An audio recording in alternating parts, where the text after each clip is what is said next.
Hello friend, अभिवादन स्वीकार। कैसे हैं आप लोग सब अच्छे होंगे। तो दोस्तों, आज मैं जो है यूटेट सेकंड का जो 2019 में आपका पेपर हुआ था उस पेपर का सेट ए सॉल्व करूंगा आपके सामने। मैं ज़्यादा केवल अधिकांशतः जो है क्वेश्चन आंसर फॉर्मेट में ही सॉल्व करने वाला हूं, क्योंकि आप लोगों के लिए महत्वपूर्ण होने वाला है। क्योंकि जो यहाँ पे चाइल्ड डेवलपमेंट एंड पेडागोजी है और क्या कहते हैं जो हिंदी है या कई चीज़ें, कई क्वेश्चन यहाँ से प्रीवियस पेपर से क्या होता है रिपीट होता है। दोस्तों ये आप लोगों के लिए महत्वपूर्ण हो जाता है। तो मैं सीधे सीधे ज़्यादा बात ना करते हुए आपके क्वेश्चन पे आऊँगा। तो दोस्तों सबसे पहला प्रश्न है, पियाजे के अनुसार बच्चे वस्तुओं के मानसिक निरूपण पर, ठीक है, संक्रियाओं को निष्पादित करने की योग्यता विकास की किस अवस्था में विकसित करते हैं। तो दोस्तों ये सही आंसर हो गया मूर्त संक्रियात्मक। ठीक है, इसका क्वेश्चन नंबर 2, निम्नलिखित में से कौन से कथन से कथन अधिगम अक्षम बच्चों के संदर्भ में सही है। ठीक है, तो दोस्तों यहाँ पे आपका देखिएगा पहला और इसमें देखेंगे तो पहला और तीसरा ऑप्शन सही। इनमें अवधान से जुड़े विकार होते हैं और ये बच्चे जो है मौखिक अनुदेशों को समझने और अनुसरण करने में असफल होते हैं। तो दोस्तों इसका सही आंसर आपका हो जाएगा ऑप्शन सी, सही आंसर हो जाएगा। ठीक है, इसके बाद आगे बढ़ते हैं। क्वेश्चन नंबर 30, इंद्रधनुष के रंगों को VIB GYVR की तरह याद किया जाता है। इस स्मृति को बढ़ाने में कौन सी तकनीकी है। आप लोग बचपन में याद करते होंगे ऐसी, है ना। तो इसमें सीधे प्रथम अक्षर तकनीकी बोलते हैं। डी ऑप्शन आपका सही हो जाएगा। तीसरा उसका चौथा क्वेश्चन, पर्यावरण को समझने, सविवेक चिंतन तथा किसी चुनौती का सामना होने पर उपलब्ध संसाधनों का प्रभावी ढंग से उपयोग करने की व्यापक क्षमता है। तो इसका आंसर सी आपका सही हो जाएगा, यानी कि बुद्धि। ठीक है, उसके बाद आइए सीधे सीधे बढ़ते हैं क्वेश्चन नंबर 5 की तरफ को। किसी व्यक्ति का नैसर्गिक या स्वाभाविक दशा में घटित होने वाली तात्क्षणिक व्यवहारपरक घटनाओं का व्यवस्थित, संगठित तथा वस्तुनिष्ठ ढंग से अभिलेख किस मनोवैज्ञानिक विधि में तैयार किया जाता है। तो पांचवें का ए ऑप्शन आपका सही हो जाएगा, परीक्षण। ठीक है, छठा क्वेश्चन, किस प्रकार की अधिगम प्रक्रिया में सामान्यतः प्रयोज्य निष्क्रिय होता है। ठीक है, तो इसमें ए ऑप्शन सही है, शास्त्रीय अनुबंधन। ठीक है, उसके बाद सातवां है, किस प्रकार की स्मृति को असक्रिय स्मृति भी कहा जाता है। तो सातवें का ऑप्शन सी आपका सही हो जाएगा, दीर्घकालिक स्मृति के नाम से इसे जानते हैं। उसके बाद उपलब्धि की आवश्यकता है, आठवें का, तो इसका सी आंसर सीधे अर्जित अभिप्रेरक हो जाएगा। फिर बढ़ते हैं आगे, 9वां, निम्नलिखित में से कौन सा कथन लघुकालीन स्मृति के संदर्भ में सही है। ठीक है, तो देखिएगा इसमें जो है पहला इसमें देखिएगा पहला क्या कह रहा है, इनकी संचरण शक्ति सीमित होती है, बिल्कुल सही बात है।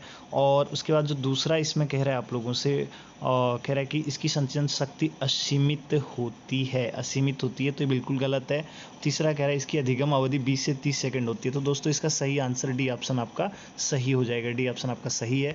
उसके बाद आगे बढ़ते हैं, यदि कोई 10वां क्वेश्चन है, यदि कोई विद्यार्थी पढ़ना भी नहीं चाहता हो साथ ही साथ परीक्षा में असफल भी नहीं होना चाहता है, तो ऐसी परिस्थिति में वो किस संघर्ष का सामना कर रहा है। ठीक है, तो इसमें बी सीधे सीधे परिहार संघर्ष बोलते हैं इसको। ठीक है, फिर अगला है 11वां, सृजनात्मक चिंतन की दी गई 4 अवस्थाओं का सही क्रम क्या है।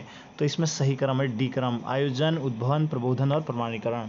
ठीक है, फिर 12वां है, इस प्रकार की तर्कणा में व्यक्ति पहले से ज्ञात नियमों एवं तथ्यों के आधार पर एक निश्चित निष्कर्ष तक पहुंचने की कोशिश करता है। तो इसका ऑप्शन बी आपका सही हो जाएगा, निगमनात्मक हो जाएगा। ठीक है, फिर अगला 13वां, तर्कणा के महत्वपूर्ण सोपानों का सही क्रम कौन सा है, पूछ रहा है आप लोगों से। ठीक है, तो इसमें जो है बी ऑप्शन है, कौन सा, बी ऑप्शन, यानी कि बी ऑप्शन है पहला हो जाएगा, फिर तीसरा हो जाएगा, तीसरे के बाद फिर कौन सा हो जाएगा, चौथा हो जाएगा, चौथे के बाद दूसरा हो जाएगा और दूसरे का अंतिम में 5वां हो जाएगा। ठीक है, अब आगे बढ़ते हैं, क्वेश्चन नंबर 14वां कह रहा है, शाब्दिक कौशल सामान्यतः अर्जित किए जाते हैं। ठीक है, शाब्दिक कौशल कैसे अर्जित किए जाते हैं, तो इसमें बी ऑप्शन आपका सही हो जाएगा, यानी कि 1 2 3 4 बिल्कुल सही हैं सब, यानी कि याद करके, दोहरा करके, पुनः याद करके, वस्तुओं को पहचान कर। लड़कियां मध्य बाल्यावस्था में अधिक महत्व देती हैं और परिवार संबंधों को, वही लड़के ज़्यादा महत्व देते हैं सामाजिक संबंधों को। तो इसमें बीच में आपको फिल करना है, तो इसका सही आंसर आपका क्या हो जाएगा, ए। ठीक है, तो इसमें पहले में आ जाएगा, लड़कियां मध्य बाल्यावस्था में अधिक महत्व देती हैं पारस्परिक और पारिवारिक संबंधों को, वहीं लड़के ज़्यादा महत्व देते हैं सामाजिक प्रतिष्ठा को। ठीक है, अब आगे, सकारात्मक संवेगों को इन तरीकों से बढ़ाया जा सकता है। ठीक है, तो इसका ऑप्शन क्या हो जाएगा, सी ऑप्शन आपका सही हो जाएगा, पहला और दूसरा, यानी कि पहला हो गया और तनाव मुक्त करने वाले व्यायाम जैसे ध्यान और योग से, और दूसरा हो गया आपका किससे? प्रतिदिन की गतिविधियों में प्रसन्नता और संतोष की खोज करना। उसके बाद 17वां आएगा, विद्यालय में नामांकन के पश्चात विद्यालय जाना छोड़ देने वाले विद्यार्थियों वाले बच्चों के अनुपात को क्या कहते हैं? ठीक है, तो भैया सीधे सीधे इसको ड्रॉप आउट रेट कहते हैं। ठीक है, 18वां क्वेश्चन, स्नेलन चार्ट का संबंध किससे है? ठीक है, तो स्नेलन चार्ट का जो संबंध है दृष्टिबाधिता से। किससे? दृष्टिबाधिता। ठीक है, अब अगला है 19वां, विशेष आवश्यकता वाले बच्चों के शिक्षण हेतु मल्टीसेंसरी अप्रोच का प्रयोग किया जाना चाहिए। मल्टीसेंसरी अप्रोच से तात्पर्य क्या है? तो 19वें का सही आंसर है ए, दृश्य हो गया, श्रव्य हो गया, गंध हो गया और स्पर्श हो गया। ठीक है, उसके बाद अगला 20वां है, राष्ट्रीय शिक्षा नीति 2019 के ड्राफ्ट प्रारूप। ठीक है, ड्राफ्ट प्रारूप निम्नलिखित में से किसकी अनुशंसा करता है? तो 20वें का सही आंसर हो जाएगा ए ऑप्शन, यानी कि शिक्षा क्रम और शिक्षण शास्त्र रटने के बजाय बच्चों को सीखा कैसे जाए यह सिखाने में सक्षम बने। ठीक है, उसके बाद 21वां आएगा, निम्नलिखित में से कौन सा कथन सत्य है? 21वां का बी ऑप्शन, मार्गदर्शन व्यक्तिगत एवं सामूहिक दोनों रूपों में दिया जा सकता है। उसके बाद जब परीक्षाएं समीप हो तो शिक्षक को क्या करना चाहिए? तो दोस्तों सीधे सीधे मतलब विद्यालय में कोर्स पूरा करके मतलब कोर्स को पूरा करने के लिए अतिरिक्त समय एक्स्ट्रा टाइम देना चाहिए। बिल्कुल सही बात है। उसके बाद 23वां विद्यार्थियों में सहयोग की भावना विकसित की जा सकती है। कैसे सहयोग की भावना विकसित कर सकते हैं? तो दोस्तों इसका 23 का सही ऑप्शन बी ऑप्शन सही हो गया, समूह का कार्य करके। ठीक है, उसके बाद 24वां है, किस प्रकार के प्रश्नों के आधार पर एक शिक्षक को विद्यार्थी के प्रदर्शन कार्यों को मूल्यांकित करना चाहिए? तो 24वां सही ऑप्शन है डी ऑप्शन, उपरोक्त सभी। वस्तुनिष्ठ हो गया, निबंध हो गया, लघु उत्तरीय हो गया। ठीक है, तो 25वां क्या है, जैसे बच्चे सहयोग करना सीखते हैं वो विकसित करते हैं। क्या विकसित करते हैं दोस्तों? तो वो जो है सब, यानी कि सहकारिता होगी, टीम भावना होगी, सामाजिक अभिवृत्ति होगी और उपरोक्त सभी हो गया। ठीक है, तो ये हो गया आपका इसके अंतर्गत।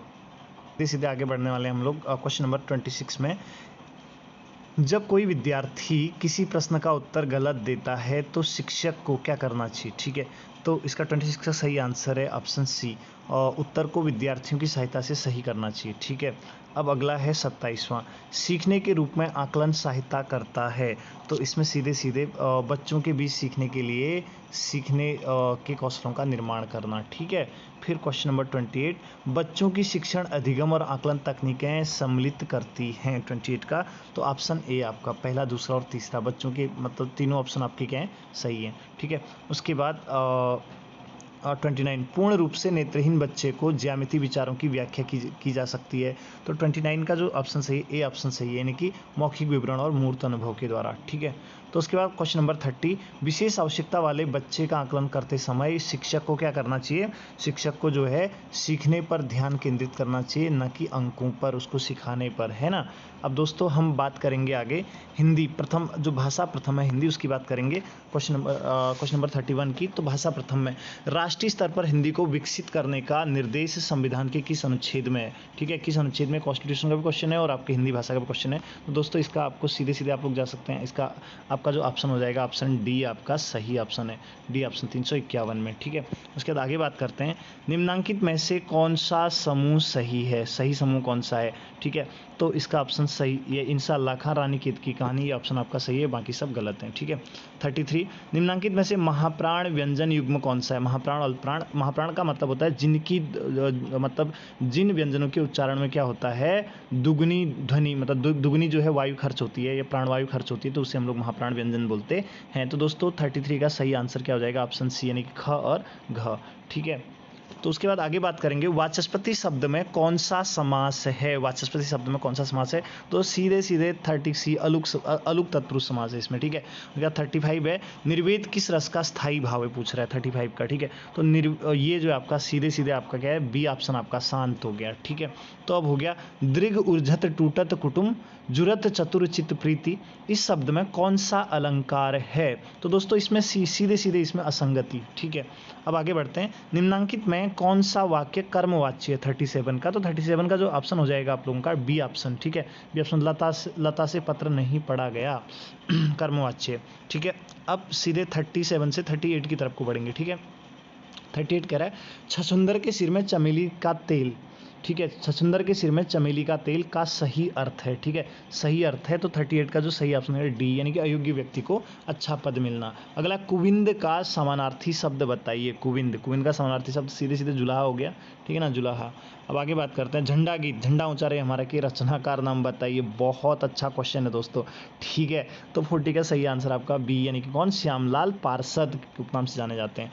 अब है विद्यापति की पदावली किस भाषा में है, किस भाषा में है, तो दोस्तों इसका 41 का सही आंसर हो जाएगा आपका बी ऑप्शन, मैथिली, ठीक है। फिर आगे बात करते हैं प्रेम शक्ति से चिर निरस्त्र हो जाएगी पाश्वता, उक्त पंक्ति में कौन सा काव्य दोष है, तो दोस्तों 42 का सही इसमें प्रत्यय दोष है, कौन सा, प्रत्यय दोष, ठीक है। डी ऑप्शन आपका सही है, प्रत्यय दोष है इसमें। उसके बाद आगे बात करेंगे हम लोग, ठीक है। फिर 43 में काव्य में अलंकार संप्रदाय का आदि प्रवर्तक किसे कहा जाता है या फिर किसे माना जाता है, तो 43 का सही ऑप्शन हो जाएगा आपका बी ऑप्शन, भामह को। किसको, भामह को कहा जाता है, ये बात आप याद रखिएगा। अब 43 का 44 अतीत के चलचित्र के रचनाकार कौन हैं, अतीत के चलचित्रकार, तो 44 का जो सही ऑप्शन आप लोगों का हो जाएगा बी ऑप्शन, कौन, महादेवी वर्मा हो जाएगा। अब अधिकार खोकर बैठना यह महादुष्कर्म है, यथार्थ अन्य बंधु को भी दंड देना धर्म है, ठीक है। उक्त पंक्ति किस काव्य से उद्धृत की गई है, यानी कि कौन से काव्य से उद्धृत की गई है, तो दोस्तों अब इसका 45 का सही आंसर सी, जयद्रथ वध से, ठीक है। अब अगला है हिंदी काव्य में प्रयोगवाद का प्रवर्तक किसे माना जाता है, तो इसमें जो है प्रयोगवाद का जो प्रवर्तक माना जाता है वो आपका सी ऑप्शन है कि अज्ञेय को माना जाता है, किसे, अज्ञेय को। तो दोस्तों आगे आपको गद्यांश दे रखा है, गद्यांश आप लोग खुद पढ़ लेंगे और इसका आंसर देख सकते हैं, और एक और पद्यांश भी दे रखा है आप लोगों को, एक पद्यांश से गद्यांश से, इन दोनों को आप लोग देख लेंगे और यहाँ से आप लोग अपने क्वेश्चन कर सकते हैं इसको, तो ये क्योंकि ये बदलते रहते हैं। अब आगे हम सीधे सीधे बात करने वाले हैं यहाँ पे को हम बात करेंगे अब क्वेश्चन नंबर 55 से। कहाँ से बात करेंगे, क्वेश्चन नंबर 55 से बात करेंगे। क्वेश्चन नंबर 55 में आइए, क्वेश्चन नंबर 55 आपसे कह रहा है कि अभिव्यक्ति की दक्षता विकसित करने का उपयुक्त उपागम है, तो दोस्तों 55 का जो सही आंसर हो जाएगा आप लोगों का ये हो जाएगा ए ऑप्शन सही होगा, कौन सा, ए ऑप्शन, वाद विवाद प्रतियोगिता व सांस्कृतिक कार्यक्रमों में प्रतिभाग, ठीक है। 55 का 56 में चलते हैं, 56 तो 56 भाषा कौशल, ठीक है, सॉरी, भाषा शिक्षण का कौन सा उद्देश्य कौशलात्मक उद्देश्य की श्रेणी में आता है, तो 56 का जो सही ऑप्शन हो जाएगा आपका डी ऑप्शन आपका सही हो जाएगा, कौन सा, डी ऑप्शन है कि छात्रों, ठीक है। और यहाँ पे देखिएगा छात्रों, ठीक है, यानी कि यहाँ पे डी ऑप्शन यानी कि छात्रों को देश के विभिन्न भागों के लोगों से संपर्क करने योग्य बनाना, ठीक है। उसके बाद 57 नाटक अभिनय से मुख्य लाभ क्या होता है, तो 57 का सही आंसर हो जाएगा आपका डी ऑप्शन सही हो जाएगा, 57 का समय अनुकूल बोलने की कला विकसित होती है। फिर 58 व्याकरण शिक्षण में अंतरयोग प्रणाली सर्वोत्तम है, ठीक है। तो 58 का सही ऑप्शन आपका क्या हो जाएगा, ऑप्शन सी आपका सही हो जाएगा, यानी कि व्याकरण शिक्षण अरुचिकर नहीं होने पाता। उसके बाद 59 निम्नलिखित में से कौन सा कथन असत्य है भैया, ठीक है। 59 में सीधी सीधी बात है, डी ऑप्शन आपका गलत है, शिक्षण सिद्धांत व शिक्षण सूत्र में कोई अंतर नहीं होता है, अंतर होता है भैया इसमें। अब 60 है कहानी का प्राण तत्व क्या है, कहानी का प्राण तत्व क्या है, तो 60 का ऑप्शन आपका डी ऑप्शन आपका सही हो जाएगा, संवेदनशीलता, ठीक है। तो दोस्तों आइए अब इंग्लिश के बाद हम सीधे इंग्लिश हम नहीं करेंगे, इंग्लिश के बाद हम हिंदी सेकंड में जाते हैं सीधे, हिंदी सेकंड भी आप लोग, हाँ हिंदी सेकंड में आप लोग इसको भी देख लेंगे। मैं सीधे सीधे अब बात करते हैं हम लोग एसएसटी की बात करेंगे, ठीक है। एसएसटी में चलते हैं सीधे सीधे, ठीक है। एसएसटी का जो पेपर है उसको सॉल्व करेंगे, हिंदी सेकंड आप लोग खुद कर देंगे, ठीक है। तो दोस्तों आगे बात करते हैं हम लोग एसएसटी की, ठीक है, यानी कि सामाजिक विज्ञान की बात करेंगे। यहाँ पर जनरल साइंस भी दे रखी है, तो ये साइंस के स्ट्रीम के स्टूडेंट्स के लिए है, ठीक है। तो आगे हम बात करने वाले हैं किसकी,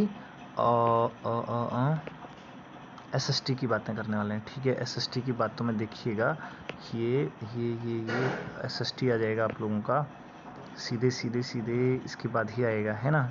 तो 59 अब आएगा आपका एसएसटी सामाजिक अध्ययन यानी कि सोशल स्टडी।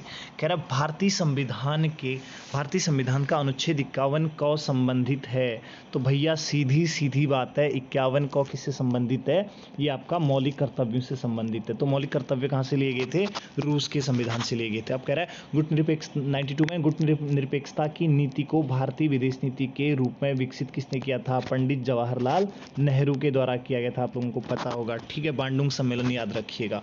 तो 93 कह रहा है भारतीय संविधान के किस अनुच्छेद द्वारा राज्य सरकारों को ग्राम पंचायत को गठित करने के लिए निर्देशित किया गया है? भैया आर्टिकल 40 याद रखिएगा, ठीक है, डीपीएसपी के अंतर्गत आता है। फिर अगला क्वेश्चन नंबर 94 है संविधान के अनुसार राज्य व्यवस्थापिका के उच्च सदन का गठन और समाप्ति की संस्तुति की जाती है।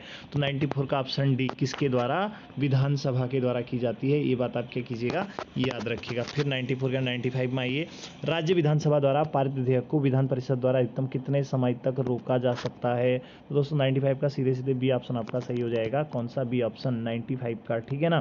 तो 4 महीने के लिए। अब अगला कह रहा है भारत के राष्ट्रपति के चुनाव संबंधी विवादों का निर्णय किया जाता है, किसके द्वारा किया जाता है? तो दोस्तों इसका बी, भारत के सर्वोच्च न्यायालय के द्वारा, ठीक है। यदि कोई व्यक्ति संसद सदस्य नहीं है और उसे मंत्रिपरिषद का सदस्य बनाया जाता है तो उसे कितने समय के अंतर्गत किसी भी सदन की सदस्यता प्राप्त करना अनिवार्य है? तो दोस्तों बहुत आसान क्वेश्चन है, बी ऑप्शन आपका सही है, ठीक है, 6 महीने के अंतर्गत। पॉलिटी बहुत ज़्यादा पूछी है, ठीक है। भारत के राष्ट्रपति के खिलाफ महाभियोग प्रक्रिया संविधान के किस अनुच्छेद के तहत रखी गई है? भैया आर्टिकल 61 के अंतर्गत क्या होता है? महाभियोग लगाया जाता है, ठीक है। 98 का सी ऑप्शन सही हो जाएगा। अब आगे 99, भारत के राष्ट्रपति द्वारा लोकसभा में कितने आंग्ल भारतीय समुदाय के सदस्यों को मनोनीत किया जाता है? तो लोकसभा में 2 सदस्यों को, ठीक है। लेकिन अब मेरे ख्याल से इसको हटा दिया गया है और भारतीय संविधान अनुच्छेद 331 के अंतर्गत है ये रखा जाता था, लेकिन अब मेरे ख्याल से आर्टिकल निरसित कर दिया गया है। अब बात करते हैं क्वेश्चन नंबर 100 की। भारतीय संसद के संयुक्त अधिवेशन की अध्यक्षता कौन करता है? भैया लोकसभा का अध्यक्ष करता है, ठीक है। तो अगला है भारतीय संविधान की 10वीं अनुसूची में दल बदल है, सीधे सीधे आप देख सकते हैं 10 दल बदल दिया गया है 10वीं अनुसूची में। भारत के सर्वोच्च न्यायालय में न्यायाधीशों की संख्या कौन बढ़ा सकता है? 102 से IC यानी कौन बढ़ा सकता है? संसद बढ़ा सकती है, ठीक है। तो आगे बात करेंगे, प्रथम पिछड़ा वर्ग आयोग के अध्यक्ष कौन थे? प्रथम पिछड़ा वर्ग आयोग के जो अध्यक्ष थे वो थे आपके काका कालेकर साहब। फिर आते हैं आपका, भारत सरकार द्वारा महिला सबलीकरण हेतु राष्ट्रीय नीति की घोषणा किस वर्ष की गई थी? तो इसका ऑप्शन सी सही, 2001 में की गई थी, ठीक है। उसके बाद कह रहा है उत्तराखंड की विधानसभा में अनुसूचित जाति के सदस्यों के लिए कितने स्थान आरक्षित किए गए हैं? अनुसूचित जाति, जनजाति नहीं, तो इसके लिए 13 स्थान है, ठीक है। और SC के लिए 13 स्थान है और ST के लिए कितने स्थान है? 2 स्थान है, ठीक है। तो अगला है 106, निम्न समितियों में कौन चुनाव सुधार से संबंधित नहीं है? 106 में, तो दोस्तों इसमें जो है बी ऑप्शन सरकारी आयोग जो है इससे चुनाव सुधार आयोग से संबंधित नहीं है। उसके निम्नलिखित में से कौन निम्न में से कौन भारत की कृषक आंदोलन नहीं है? खेड़ा, नामधारी, शेतकारी, भारतीय किसान यूनियन, ठीक है। तो दोस्तों 107 का ऑप्शन बी, नामधारी आंदोलन इससे संबंधित नहीं है, किससे? कृषक आंदोलन नहीं है। अब कह रहा है निम्नांकित में से कौन वैशेषिक दर्शन का संस्थापक था? 108 का ऑप्शन बी, कणाद है भैया। कौन? कणाद मुनि, ठीक है। फिर आगे बढ़ते हैं, निम्नांकित हड़प्पा नगरों में से कौन सा नगर पूर्णतः विशेष रूप से कला निर्माण को समर्पित था? 109 का, तो 109 का सही ऑप्शन क्या हो जाएगा? सी, चन्हुदड़ो, ठीक है, चन्हुदड़ो। अब अगला है, निम्नांकित में से कौन सूरसेन महाजनपद की राजधानी थी? षोडश महाजनपदों में एक महाजनपद था सूरसेन, तो उसकी राजधानी कहाँ थी आपसे पूछ रहा है, सीधे सीधे मथुरा, ठीक है, राजधानी मथुरा थी। अब कह रहा है भाई इतिहास से क्वेश्चन है, निम्नांकित में से किस स्थान पर हमें अशोक का बृहद शिलालेख मिला हुआ है? बृहद शिलालेख, अशोक के 2 प्रकार के शिलालेख थे, एक लघु शिलालेख हो गया, एक बृहद शिलालेख हो गया। तो ये आपसे पूछ रहा है बृहद शिलालेख कहाँ से मिलता है? तो भैया सीधे सीधे ब्रह्मगिरी से अशोक का बृहद शिलालेख मिलता है, आपका ऑप्शन हो जाएगा, ठीक है। अगला हो जाएगा, निम्नांकित में से किस काल में भारत में सर्वप्रथम स्तूप अस्तित्व में आए थे? कि कब आए थे ये आपसे पूछ रहा है। तो 102 का ऑप्शन सी, ठीक है, तीसरी सदी ईस्वी पूर्व। फिर अगला हो गया आपका 113वां, निम्नांकित संतों में से कौन गरीब नवाज के नाम से जाना जाता है? तो भैया ख्वाजा मोइनुद्दीन चिश्ती, ठीक है, ख्वाजा मोइनुद्दीन चिश्ती को गरीब नवाज के नाम से जाना जाता है।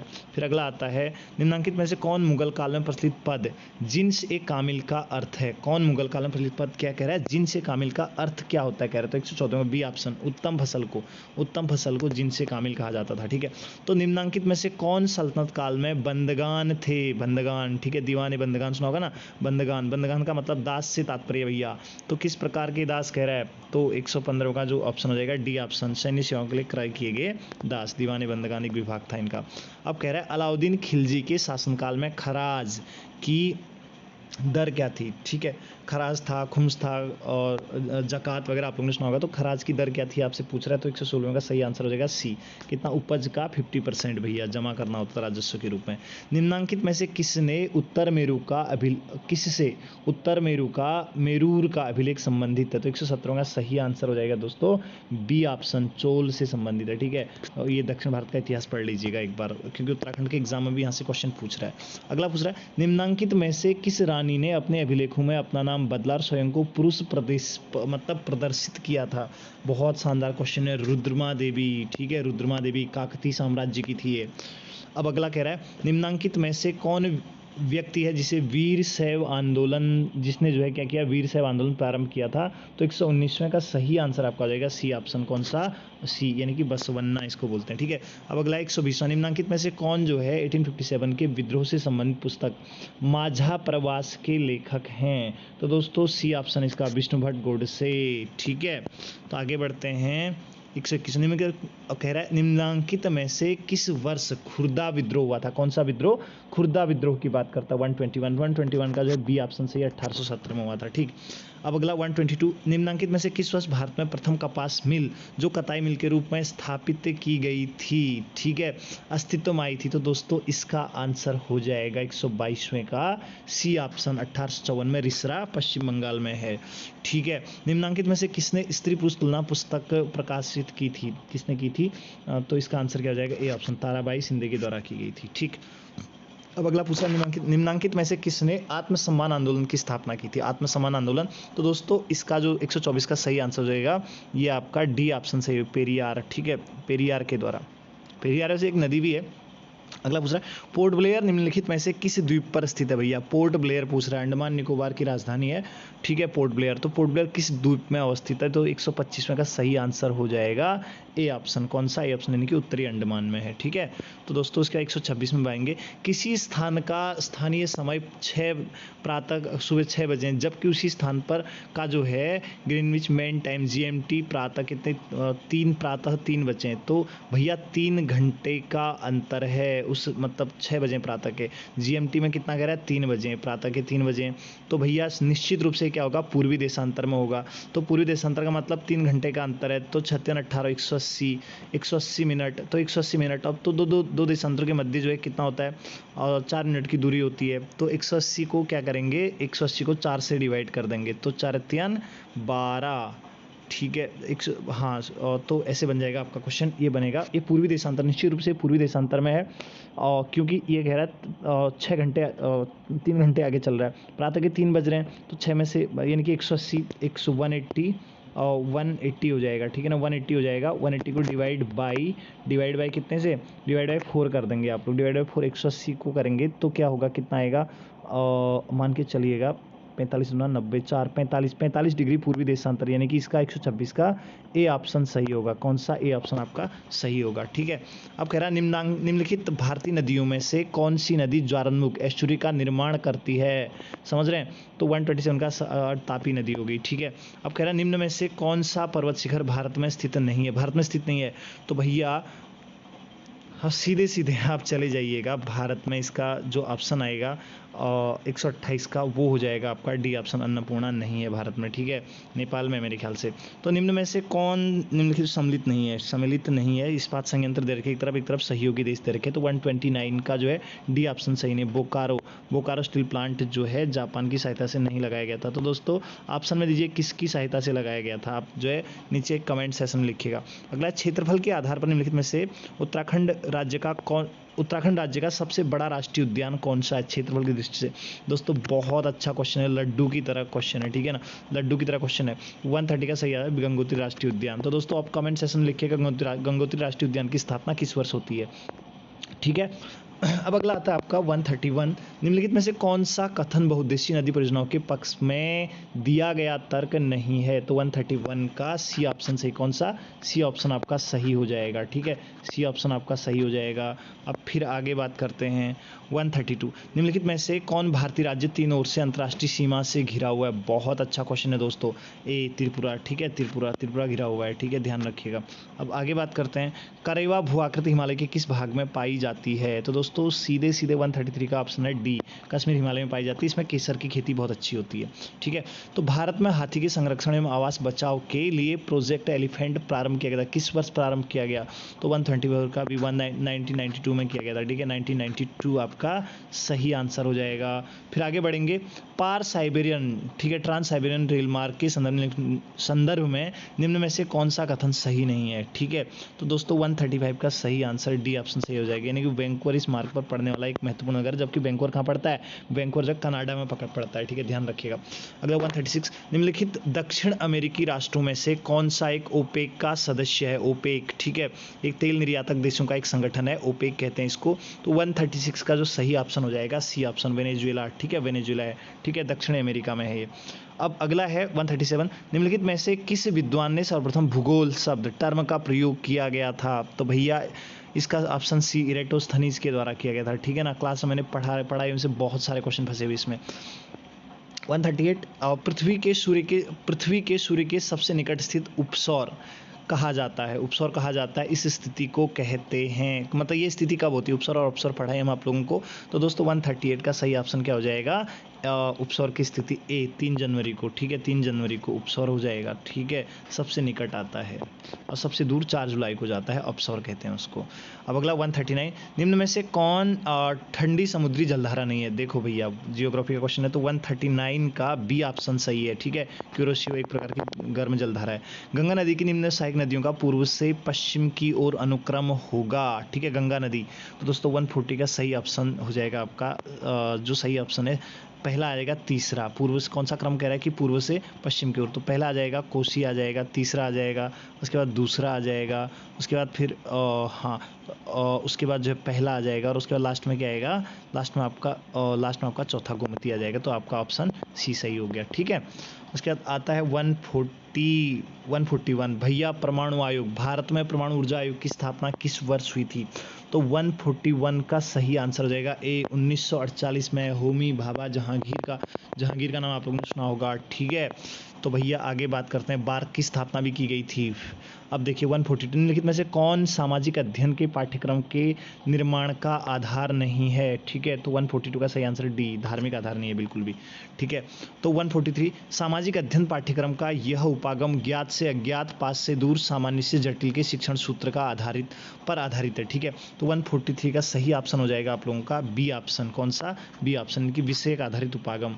ठीक है, अब अगला आता है 144, सामाजिक अध्ययन के पाठ्य योजना निर्माण में ये प्रश्न है, सामान्यतः पाठ्य विषय पढ़ाने से पूर्व किए जाते हैं तथा इनका उद्देश्य छात्रों के पूर्व ज्ञान को जानना होता है। तो इसका ऑप्शन क्या हो जाएगा? सी, प्रस्तावना का प्रश्न है। ठीक है, प्रस्तावना प्रश्न हो जाएगा। ठीक है, फिर अगला है 145, सामाजिक अध्ययन शिक्षण की किस प्रविधि के अंतर्गत किसी विशेष स्थान पर रहने वाले व्यक्तियों के समूह की क्रियाओं, विचारों, आदतों, मूल्यों तथा साधनों इत्यादि की जानकारी प्राप्त होती है? तो 145, तो दोस्तों 145 का सही आंसर सी हो जाएगा, कौन सा? सर्वेक्षण विधि। ठीक है, फिर 146 में विषय वस्तु का ज्ञान सामाजिक अध्ययन के शिक्षक का किस प्रकार का गुण है? ठीक है, तो 146 का सही ऑप्शन हो जाएगा बी ऑप्शन, कौन सा? बी ऑप्शन, यानी कि व्यावसायिक गुण।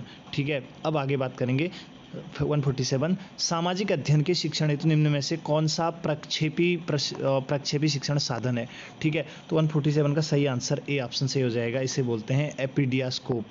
ठीक, अब अगला 148, सामाजिक अध्ययन शिक्षण के अनुसार निम्न में से कौन ग्लोब का प्रकार नहीं है? तो 148 में डी ऑप्शन सही है, प्रतिमान ग्लोब। ठीक है, 149, सामाजिक अध्ययन के विषय में निम्नलिखित में से कौन सा कथन असत्य है? 149 का ऑप्शन डी सही हो जाएगा।